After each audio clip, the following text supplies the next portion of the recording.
Hello friends, good evening. તો કેમ છો? આઈ હોપ કે તમે બધા મજામાં હશો. તો જો અહીંયા સાંજનો ટાઈમ છે અને 4 વાગી ગયા છે. તો જો બાળકો અહીંયા રમી રહ્યા છે. તો મારો સાંજનો કચરો વળાઈ ગયો છે, કપડાં પણ વાળી લીધા છે અને અહીંયા હું બેસી ગઈ છું છોકરાઓ જોડે ટાઈમપાસ કરવા માટે. તો છોકરાઓ મસ્તી કરતા હતા, ડાન્સ કરતા હતા, તો થોડું કેચઅપ કરી લીધું છે. તો જો છોકરાઓ ડાન્સ કરી રહ્યા છે.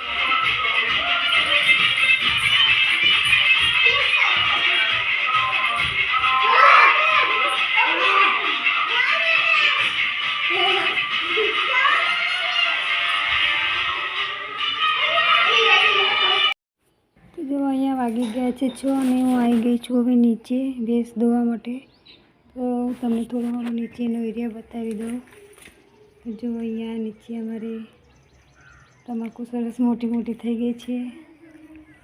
નીચે તો ખાસ આવવાનું નથી હોતું, કેમ કે ભેંસનું કામ હોય તો જ નીચે આવવાનું હોય છે. તો અહીંયા ભેંસ ધોવા માટે હું આવી ગઈ છું. જો અમારો તબેલો બહુ મોટો છે, પણ અંદર ભેંસ એક જ છે, કેમ કે મારા માટે એક કાફી છે. જો અહીંયા ભેંસ ધોવા માટે બેસી ગઈ છું. તો અહીંયા ચાર બધું લાવી દીધું છે અને ભેંસ ધોવા માટે અહીંયા હું બેસી ગઈ છું. તો જો અહીંયા ભેંસનું કામ કરતાં કરતાં મારે કલાક અડધો કલાક થઈ જાય છે. બધું કામ પતાવીને જ ઉપર જાઉં છું, પછી ડાયરેક્ટ જમવાનું બનાવવાનું હોય છે, નીચે આવવાનું નથી રહેતું. તો જો અહીંયા હું ભેંસ ધોવા માટે બેસી ગઈ છું.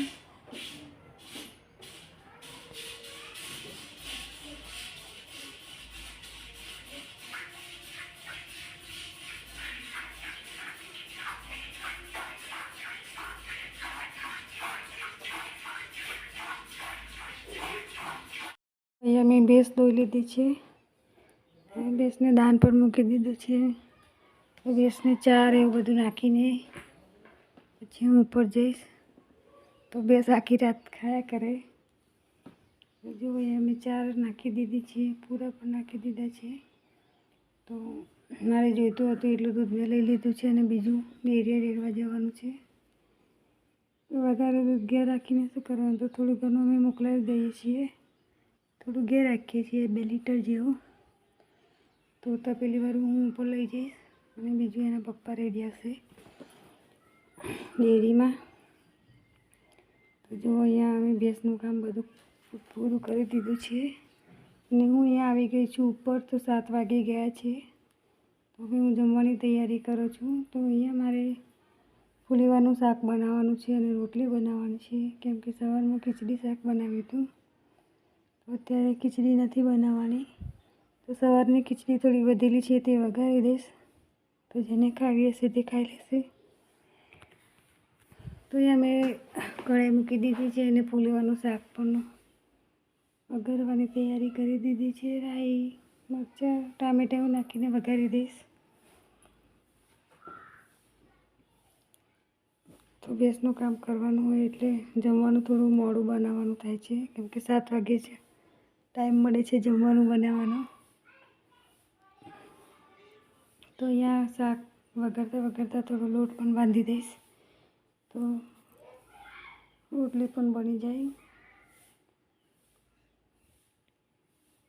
જો અહીંયા હું લોટ બાંધી રહી છું અને બાળકો રમી રહ્યા છે. અનુષ્કા દીવા કરી રહી છે.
તો જો અહીંયા મારા વિરાટની મસ્તી ચાલુ થઈ ગઈ છે.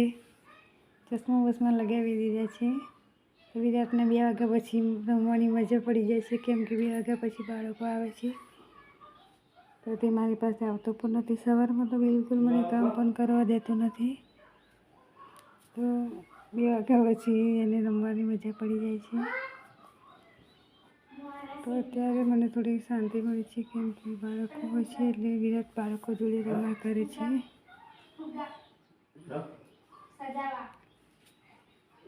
મેં શાક વઘારી દીધું છે. શાકને હું આ બાજુ મૂકી દઈશ અને સાઈડે હું રોટલી બનાવી દઈશ. તો મારું શાક રોટલી અહીંયા રેડી થઈ જાય. બાળકોને પણ ભૂખ લાગી છે. તો જો વાતોમાં મારું શાક વઘારી દીધું છે. તો શાક પડી ચડશે અને આ બાજુ હું રોટલી બનાવી દઈશ. તો રોટલી શાક થઈ જાય એટલે પછી હું ખીચડી વઘારી દઈશ. તો બાળકો જેને ખીચડી ખાવી હશે તે ખીચડી ખાઈ લેશે.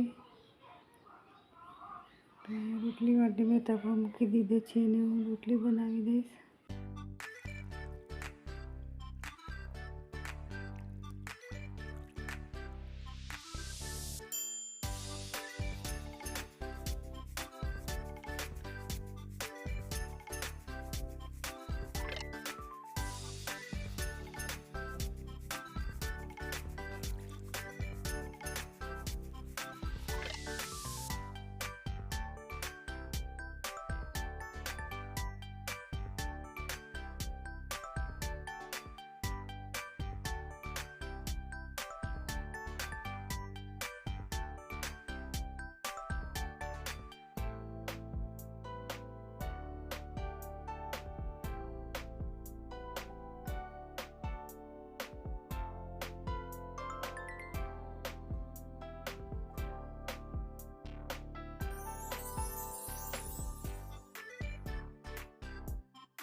જો અમારી ખીચડી વઘારાઈ ગઈ છે અને મેં એક બાજુ દૂધ પણ ગરમ કરવા માટે મૂકી દીધું છે.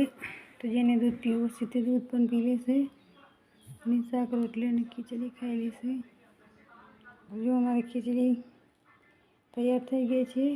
તો અમે બધાએ જમી લીધું છે અને હું આવી ગઈ છું અહીંયા કિચન સાફ કરવા માટે. તો વાસણ મેં બધા ભેગા કરીને બહાર ચોકડીમાં મૂકી દીધા છે. તો રસોડું સાફ કરીને પછી હું વાસણ ઘસીશ. તો અહીંયા જો રસોડું મારું સરસ સાફ કરી લઈશ, કેમ કે સવારમાં બાળકોને લંચ બોક્સ બનાવવાનું હોય છે. તો રસોડું સાફ હોય તો લંચ બોક્સ બનાવવાનું મન થાય છે. તો વાસણ તો હું બહાર જ ઘસું છું, કેમ કે રસોડું મારું નાનું છે તો મને ફાવતું નથી. કિચન સાફ કરીને પછી હું મારા વાસણ બધા ઘસી નાખીશ.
તો આ તમારો નાનકડો બ્લોગ તો તમને કેવો લાગ્યો?